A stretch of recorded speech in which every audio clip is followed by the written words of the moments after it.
Presenting rust creek. इस कहानी की शुरुआत में सोयर नाम की एक लड़की को दिखाया जाता है जो सेंटर कॉलेज में एक सीनियर स्टूडेंट है और जब वो रनिंग कर रही होती है तभी उसे एक कॉल आता है। ये कॉल एक इंटरव्यू का है जिसके लिए उसे वॉशिंगटन डीसी जाना है। वॉशिंगटन डीसी उसके घर से बहुत दूर होता है और थैंक्स गिविंग डे का भी दिन आने वाला होता है जिस दिन पूरी फैमिली बैठकर पार्टी करती है, सेलिब्रेट करती है। सोयर अपनी इंटरव्यू की तैयारी करती है और घर पर किसी को बताए बगैर वॉशिंगटन डीसी के लिए अपनी गाड़ी से निकल पड़ती है। और जिस रूट से उसे जाना होता है वहां पर हॉलीडे यानी कि फेस्टिवल की वजह से बहुत ज्यादा ट्रैफिक होता है, इसीलिए वो दूसरे रूट से जाने का फैसला करती है। और उस रूट पर काफी आगे जाने के बाद वो देखती है कि वो रास्ता बंद है और अब वो तय करती है कि वो पेपर मैप के थ्रू ही आगे जाएगी, वो जीपीएस के थ्रू आगे नहीं जाएगी। अब वो तीसरा रास्ता चुनती है। उसके पास पेपर मैप है जिसके थ्रू वो वॉशिंगटन डीसी तक पहुंचना चाहती है। और जब वो गाड़ी से उतरकर उस मैप को देख रही होती है तभी उसके सामने एक और गाड़ी आकर रुकती है जिससे दो लड़के बाहर निकलते हैं जो कि भाई हैं। इनका नाम होता है हॉलिस्टर और बक। शुरू में वो सोयर से अच्छे से बात करते हैं लेकिन जल्दी वो बदतमीजी करना शुरू कर देते हैं। सोयर उनमें से एक को लात मारती है और जब दूसरा भाई उसे पीछे से पकड़ लेता है, सोयर जो हमेशा अपने पास चाकू रखती है वो उस चाकू से उसे जख्मी कर यहाँ से पैदल ही भाग जाती है। अब ये दोनों भाई किसी भी कीमत पर उसे पकड़ना चाहते हैं। सोयर अपनी जान बचाने के लिए बहुत तेजी से भागती है और इन दोनों भाइयों से बहुत दूर निकल जाती है। हालांकि वो इन दोनों भाइयों से तो बच गई है लेकिन अब वो जंगल में खो चुकी है। उसे नहीं पता कि उसे कहाँ जाना है, साथ ही उसका पैर भी जख्मी होता है। पूरा दिन चलने के बाद वो एक नदी के किनारे पहुंच जाती है और रात हो जाती है। सोयर को रात यहीं पर गुजारनी पड़ती है। वहीं दूसरी तरफ एक औरत पुलिस स्टेशन कॉल करती है और बताती है कि कल से सड़क पर एक गाड़ी खड़ी है और उसके अंदर कोई भी नहीं है। पुलिस वाला जब वहां पर आता है तो देखता है कि वो गाड़ी सोयर की होती है। आसपास उसे कुछ भी नहीं मिलता लेकिन वहां पर किसी को घसीटने के निशान होते हैं। इसके बाद पुलिस वाला आसपास के घरों में जाता है जहां वो हॉलिस्टर और बक के घर भी पहुंच जाता है।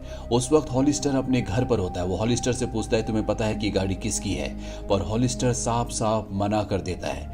अब यहाँ पर उसका भाई बक भी आ जाता है जिसकी टी शर्ट पर खून का निशान लगा होता है। ये वही जगह है जहाँ पर सोयर ने उस पर हमला किया था। हालांकि पुलिस वाले को इन दोनों पर शक हो जाता है लेकिन इस वक्त उसके पास कोई भी सबूत नहीं है, इसीलिए वो इस जगह से निकल जाता है। वहीं जंगल में सोयर को दिखाया जाता है जो अभी भी नदी के किनारे होती है। उसके पैर में बहुत ज्यादा दर्द होता है, साथ ही उसने पिछले 24 घंटों से कुछ भी नहीं खाया, इसीलिए वो बहुत ज्यादा भूखी होती है।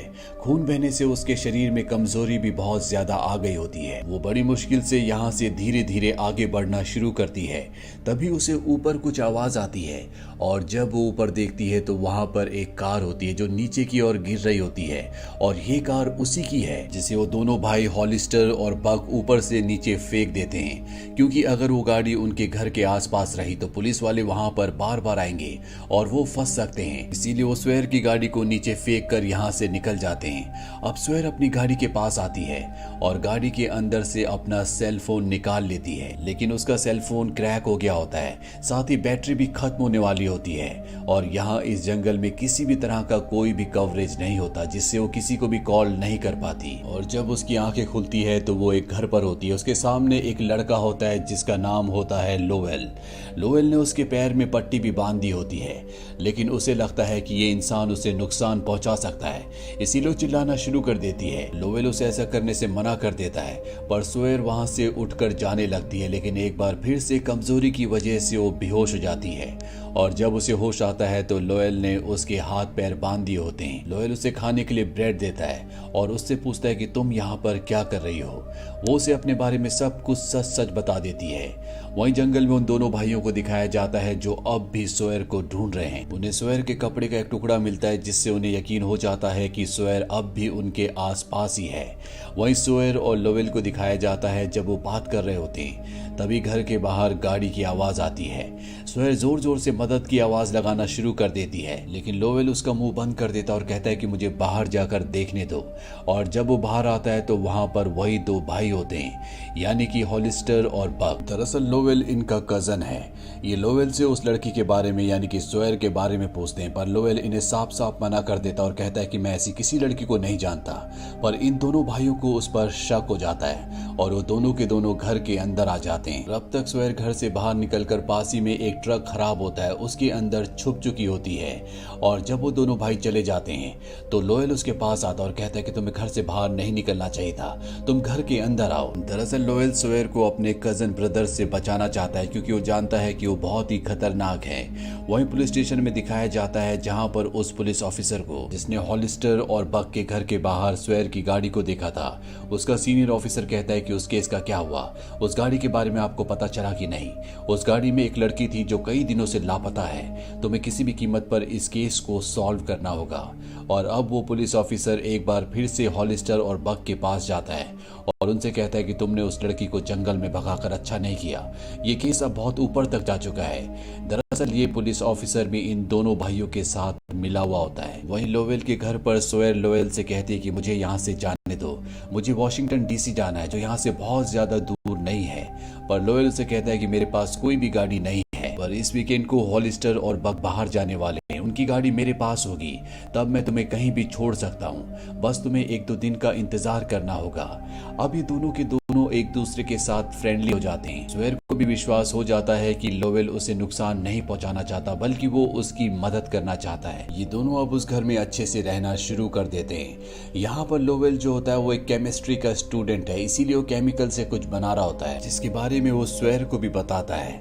अब दिखाया जाता है कि एक बार फिर से वो दोनों भाई लोवेल के घर पर आ गए हैं। दरअसल वो कुछ बॉक्सेस लेकर आए होते हैं, लेकिन यहाँ पर घर के अंदर वो जानबूझकर धुआं कर देता है, जिसका फायदा उठाकर सोयर यहाँ से नदी के किनारे चली जाती है और इन दोनों भाइयों को पता ही नहीं चलता कि सोयर उन्हीं के कजन के घर यानी कि लोवेल के घर पर है। वहीं दूसरी तरफ हमें पुलिस स्टेशन में दिखाया जाता है जहां पर एक पुलिस ऑफिसर को उस दूसरे करप्ट पुलिस ऑफिसर के बारे में पता चल जाता है कि वो हॉलिस्टर के साथ और बक के साथ मिला हुआ है। वो उस पुलिस ऑफिसर को गन पॉइंट पर ले लेता है, लेकिन इससे पहले कि वो उसे अरेस्ट करके दूसरों को बताता, वो करप्ट पुलिस ऑफिसर उसे गोली मार देता है जिससे उसकी मृत्यु हो जाती है।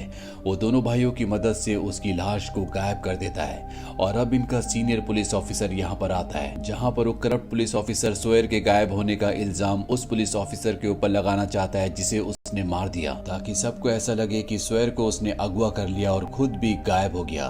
लेकिन उसका सीनियर पुलिस ऑफिसर बताता है कि ये केस मैं अब तुम्हारे हाथ से लेकर स्टेट पुलिस को दे चुका हूँ। इस बात से वो परेशान हो जाता और वो उन दोनों भाइयों के पास जाता है। दरअसल उनके साथ वो ड्रग्स का भी काम करता है, जो ड्रग्स हॉलिस्टर और बक लोवेल से बनवाते हैं। इसीलिए आखिरी बार जब वो उसके घर पर गए थे तो बड़े बड़े बॉक्स लेकर गए थे जिसमें ड्रग्स बनाने का सामान था। वहीं सोयर और लोवेल जब घर के बाहर बैठे होते हैं तो पुलिस वाले की गाड़ी वहां से गुजरती है। उसे शक हो जाता है कि लोवेल के घर में सोयर है। वो अपनी गाड़ी को वहां पर रोकता है और लोवेल से कहता है कि मैं तुम्हारे घर की तलाशी लेना चाहता हूँ, पर लोवेल उसे साफ साफ मना कर देता है और उसके पास तलाशी लेने का वारंट भी नहीं होता, इसीलिए वो तलाशी नहीं ले पाता। पर वो उन दोनों भाइयों को ये बात बता देता है और अब वो दोनों भाई लोवेल के घर पर आ जाते हैं जहां पर वो सोयर को देख लेते हैं। उसे देखने के बाद ये दोनों भाई इन दोनों को गन पॉइंट पर ले लेते हैं। लोवेल कहता है कि इसे मैंने बंदी बना रखा है, ये मेरे सारे काम करती है। और इसके बाद वो सोयर को ऑर्डर देता है, जाओ कॉफी बनाओ। सोयर किचन में जाती है और कॉफी के मग को वो ओवन के अंदर रख देती है और वापस लोवेल के पास आ जाती है। कुछ देर बाद ओवन से आवाज आना शुरू हो जाती है जिसका मतलब ये है कि कॉफी बन चुकी है। बक ओवन के पास जाता है और तभी उसमें एक बहुत बड़ा धमाका होता है जिससे बक की मृत्यु हो जाती है और बाकी सब लोग भी जख्मी हो जाते हैं। दरअसल लोवेल कुछ दिन पहले अपने घर पर जो केमिकल बना रहा था वो यही अमीनो होता है और उसने इस बारे में सोयर को भी बताया था ताकि मौका आने पर वो इसका इस्तेमाल कर सके।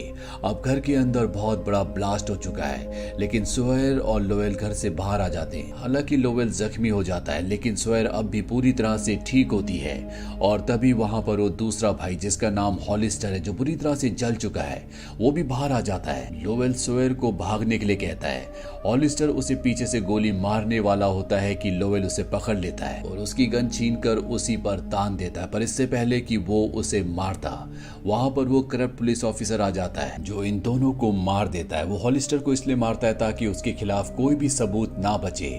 वहीं हमें सोयर को दिखाया जाता है जो जंगल में भाग रही होती है। वो भागते भागते सड़क तक पहुंच जाती है और तभी उसे पुलिस की गाड़ी दिखती दिखती है जिसे देखकर वो बहुत खुश हो जाती है। वो पुलिस की गाड़ी में बैठ जाती है और इस गाड़ी में वही करप्ट पुलिस ऑफिसर होता है। हालांकि वो यहाँ से भागने की कोशिश करती है, लेकिन ये पुलिस ऑफिसर उसे पकड़कर नदी के किनारे ले जाता है। वो उसे नदी में डुबाकर मारने की कोशिश करता है। तभी सोयर का फोर्क जो उसे लोवेल ने दिया था और कहा था कि इसे हमेशा अपने पास रखना, वो पानी में गिर जाता है। वो किसी तरह से उस फोर्क को उठाती है और उससे उस पुलिस ऑफिसर पर हमला करके उसे जख्मी करके वहां से भाग जाती है। अब वो वापस सड़क पर आ जाती है और यहाँ पर हमें दिखाया जाता है कि पीछे से बहुत सारी पुलिस की गाड़ियां आ रही हैं, जो कि इसी केस के सिलसिले में आई है, क्योंकि यहाँ पहले भी बहुत सारे कत्ल हो चुके हैं। साथ ही एक पुलिस वाला गायब है और सोयर की गाड़ी और सोयर भी काफी वक्त से गायब थे। अब पुलिस यहाँ पर आ चुकी है तो सोयर की जान बच जाती है और जाहिर है कि अगर वो करप्ट पुलिस ऑफिसर बच गया होगा तो उसे पुलिस पकड़ लेगी। इसी के साथ ये फिल्म, ये कहानी यहीं पर खत्म हो जाती है। ये फिल्म ईयर 2019 में रिलीज हुई थी। IMDb पर इसकी रेटिंग है 5.9। उम्मीद करते हैं कि ये कहानी आपको पसंद आई होगी।